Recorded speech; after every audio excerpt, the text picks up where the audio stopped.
David Muir, ABC's World News Tonight, America's most watched newscast. Now streaming same day with all the breaking news of the day on Disney+. Most watched, most trusted. Now on Disney+ every night. Tonight, breaking news as we come on in the west. Dangerous storms bearing down on both coasts, and an explosion and massive fire at a nursing home turns deadly. The urgent search efforts happening in Pennsylvania at this hour. First responders racing to the scene of a nursing home engulfed in flames, people trapped inside. Aaron Katersky with late details and the images just coming in. The dangerous weather threats as millions hit the roads and the skies for the holiday. Slick roads slowing travel, ground stops at some major airports, and in the west, alarming warnings for potentially life-threatening flooding. More than 40 million Americans on alert. Officials urging people to stay home and not travel. Our weather team tracking it all. The grim discovery in Utah in the case of the 9-year-old California girl missing for months, Melodee Buzzard. ABC News has learned that her remains have been found, her mother now under arrest. The Department of Justice releases 30,000 more files related to convicted sex offender Jeffrey Epstein.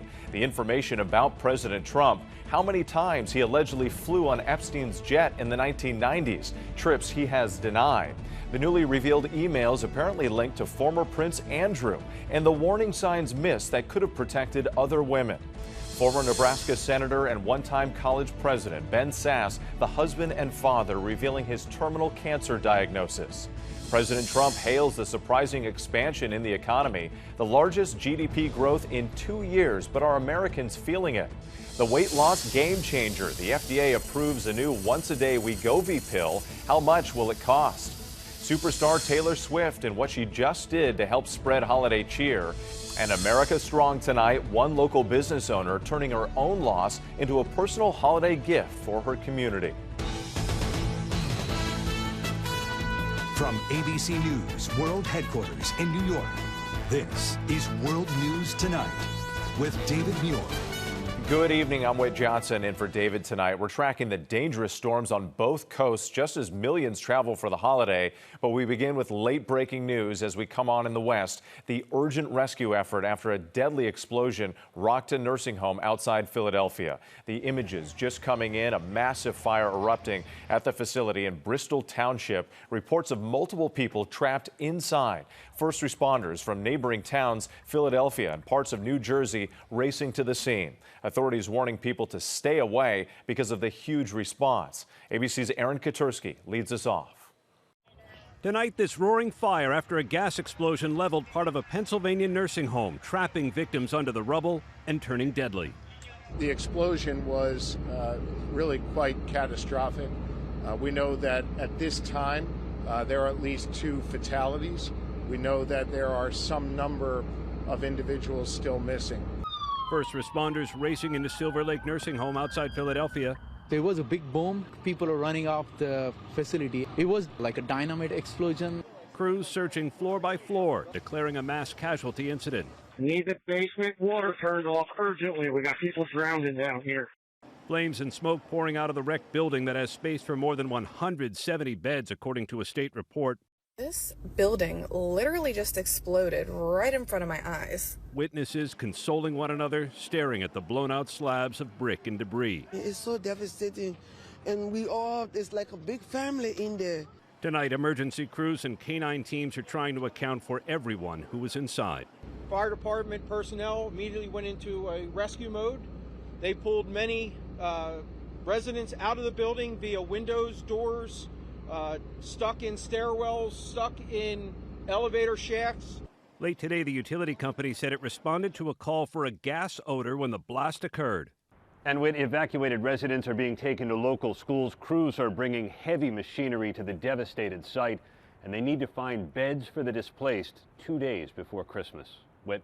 Just an awful scene. Aaron Katersky, thanks so much.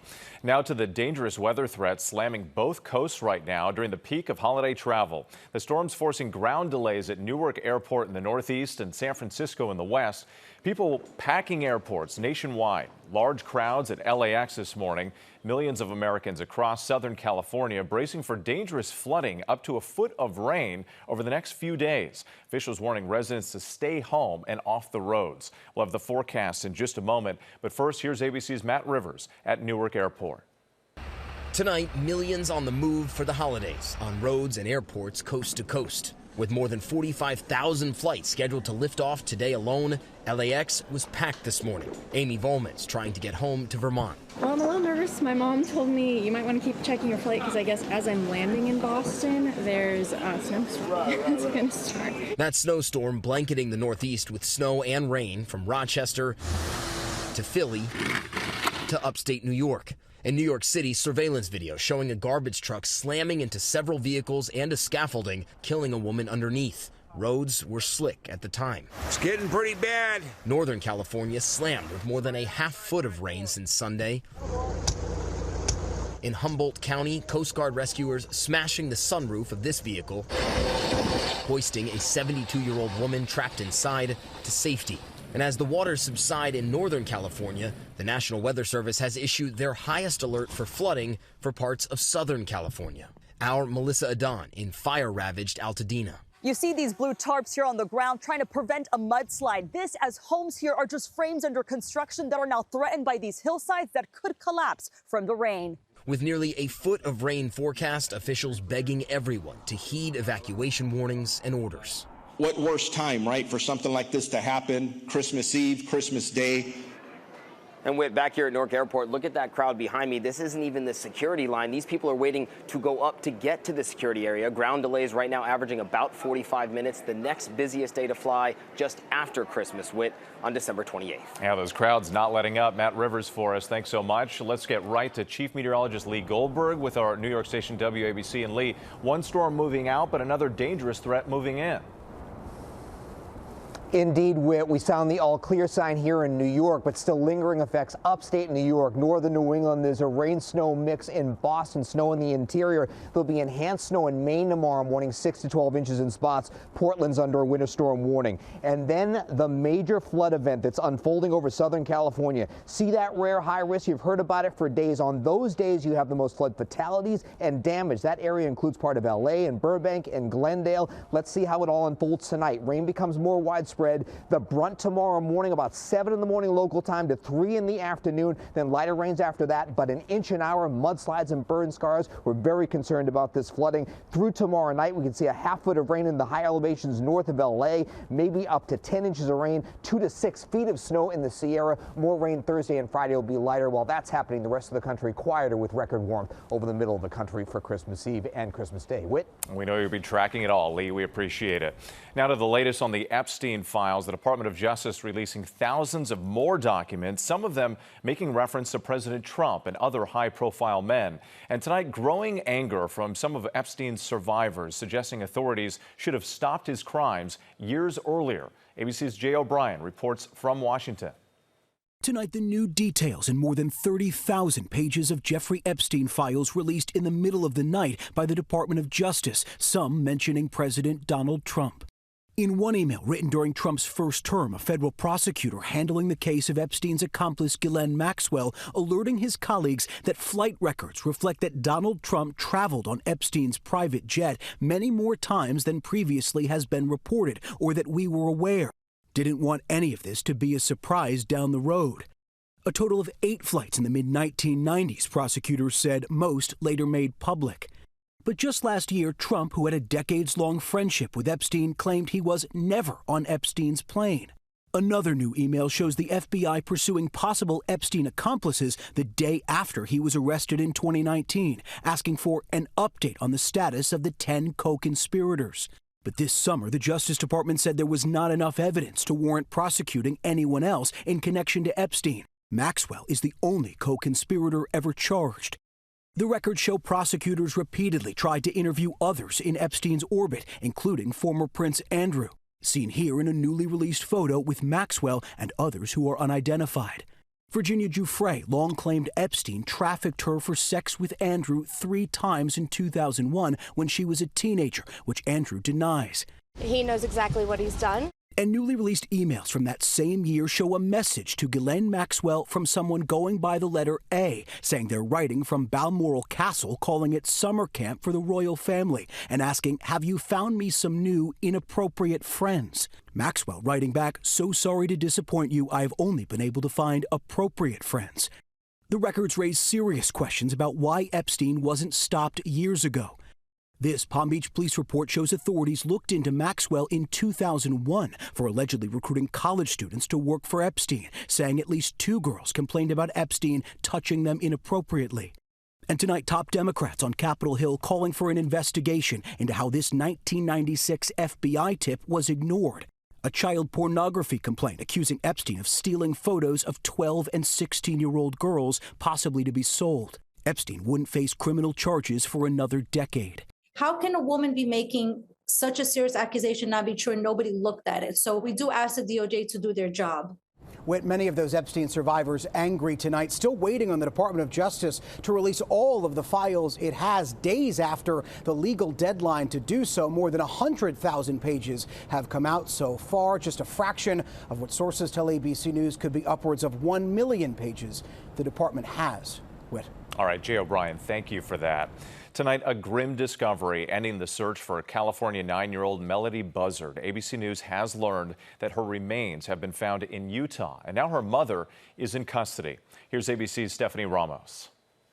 Tonight, Ashlee Buzzard, mother of 9-year-old Melodee, missing since October, taken into custody in Southern California on suspicion of first-degree murder. Authorities revealing they found human remains with gunshot wounds to the head in Utah earlier this month. DNA testing confirming a match for Melodee. And arrested Ashlee Lynn Buzzard for the murder of Melodee Buzzard. The mother and daughter leaving their home in Lompoc on October 7th for a 3-day road trip to Nebraska. Ashlee renting a white 2024 Chevy Malibu and traveling more than 3,000 miles round trip, according to authorities. This is the route investigators believe she took. Authorities claiming Ashlee wore wigs and switched license plates along the way. Ashlee returning home on October 10th, but Melodee no longer with her. A school administrator reported her disappearance several days later. Maternal filicide is rare and always difficult to comprehend. But this level of criminal activity is particularly shocking. Ashlee Buzzard is being held without bail at the Santa Barbara County Jail. She does not yet have a court date. Stephanie Ramos for us. Thank you. We're following more breaking news tonight. A Delaware State Trooper was killed in a shooting at a DMV facility in New Castle County near Wilmington. Police say several other people were hurt. They say the alleged shooter was also killed. State police now working to determine a motive.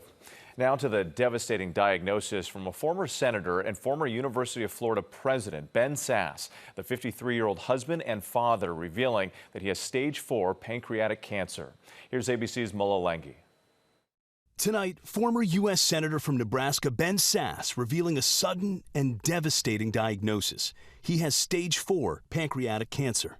The 53-year-old posting a heartfelt message saying, "This is a tough note to write. Last week, I was diagnosed with metastasized stage 4 pancreatic cancer, and I'm going to die." Sasse served in the Senate for 8 years, a staunch conservative, yet a sharp critic of President Trump, particularly after January 6th. Donald Trump has acted shamefully. He has been in flagrant dereliction of his duty. Sasse was one of 7 Republicans who voted to convict Trump during the president's second impeachment trial in 2021, which ended with an acquittal. He resigned from the Senate in 2023 and briefly served as the president of the University of Florida. Tonight, the married father of 3 saying this is hard for someone wired to work and build, but harder still as a husband and a dad. Adding, he's not going down without a fight. What medical experts say Sasse's diagnosis is the most advanced form of pancreatic cancer. Patients at that stage may only have months to live. Whit? All right, Melodee, our thanks to you tonight. President Trump celebrating the better-than-expected news on the economy. The gross domestic product growing 4.3% through the end of September. The data delayed by the government shutdown, the strongest growth in 2 years. President Trump saying the numbers are blowing past expectations, but are Americans feeling it? Here's ABC's senior White House correspondent, Selena Way. Tonight, President Trump taking credit for a surging economy after a new report showed growth at its fastest pace in 2 years. The president posting, the Trump economic golden age is full steam ahead. The U.S. economy grew at an annual rate of 4.3% from July through September, beating analysts' expectations and driven by consumer spending. But polls show 57% of registered voters disapprove of Trump's handling of the economy. People feel that even if they're working and even if they get a raise, if it's just going towards higher prices, are we really getting ahead? Trump claiming the tariffs are responsible for the great USA economic numbers just announced. But while some grocery prices like eggs have come down, Americans are paying higher prices on everything from bananas to beef to coffee, goods impacted by Trump's tariffs. And Whit, President Trump is in the process of choosing the next chair of the Federal Reserve. Trump announcing that anyone who disagrees with him is never getting the job. He is calling on the next leader to lower interest rates, even if financial markets are doing well. Whit. Selena Wang, thank you. Next tonight, the Supreme Court refusing to allow President Trump's bid to deploy National Guard troops in the Chicago area. It's the first time the High Court has weighed in on the legal fight over President Trump's use of the Guard to support immigration enforcement and fight crime. The decision, while temporary, is a significant setback for the White House, which has activated troops in 4 states plus Washington, D.C. The White House responding tonight, saying it does not distract from the president's core agenda, protecting federal personnel and enforcing immigration laws. When we come back, he helped shape a generation of gaming. What we're learning about the deadly car crash that took the life of co-creator of the popular video game Call of Duty. Hundreds of donated holiday toys stolen from a New York charity, what authorities are saying tonight. And a potential weight loss game changer, the drug Wegovy, soon to be available in pill form. Coming up, the price you can expect to pay. Next tonight, the co-creator of the popular video game Call of Duty has died. Vince Zampella died in a single-car accident on Sunday near Los Angeles. Zampella is being remembered as a pioneer in the gaming industry, the force behind several best-selling video games. Call of Duty is one of the most successful game series of all time. More than 500 million games have been sold. Zampella was 55. The plea tonight to return hundreds of toys stolen from a New York charity. The toys were for homeless and needy children in Long Island. About $50,000 in toys were stolen over the weekend. Toys that weren't stolen were damaged. People are also now making donations to replace the missing toys. Police are searching for the suspects. When we come back, big news tonight from Taylor Swift. We'll show you how she's spreading some holiday cheer. To the index now, a new era for weight loss medications is here. The FDA has approved a pill version of the immensely popular Wegovy. Novo Nordisk, the drug maker, claims the once-daily pill is as effective as the injectable. It could hit U.S. pharmacies as early as January. Without insurance, it's expected to cost about $150 a month. With insurance, that drops to as low as $25. Taylor Swift is spreading some holiday cheer. Swift donated $1 million to Feeding America, a nonprofit network of 200 food banks fighting hunger in the U.S. She also donated $1 million to the American Heart Association in honor of her father. Scott Swift underwent heart surgery earlier this year. Still ahead, the local toy store and the massive final gift before closing its doors. Finally tonight, America Strong, the remarkable gift, the closing toy store determined to spread holiday cheer. Tonight in Tucson, Arizona, one toy store is giving one final gift to its community. After 5 years in business, Astro Toys faced the hard decision to close its storefront. It was just really hard to stay open. A lot of people weren't shopping. But owner Lorenia Fierros decided to turn her pain into purpose, planning for a special toy delivery right before Christmas. We started thinking, we have so many toys here, why are we going to pack all these up? Lorenia donating all of her inventory to the Salvation Army. More than 2,000 toys in all for the children and families who need it most. I don't know what got us to this point, but if it was meant to be able to give some people a good Christmas, this year, then it was all worth it. For Lorenia, these donations are deeply personal. Here she is as a baby, a recipient of the Salvation Army's Christmas gifts herself. My mom was a single mother, and we were actually one of those children that used to go to those events and pick up toys. The Salvation Army shares gifts with hundreds of thousands of children across the country every year. Their team grateful. They support us. This is a beautiful time.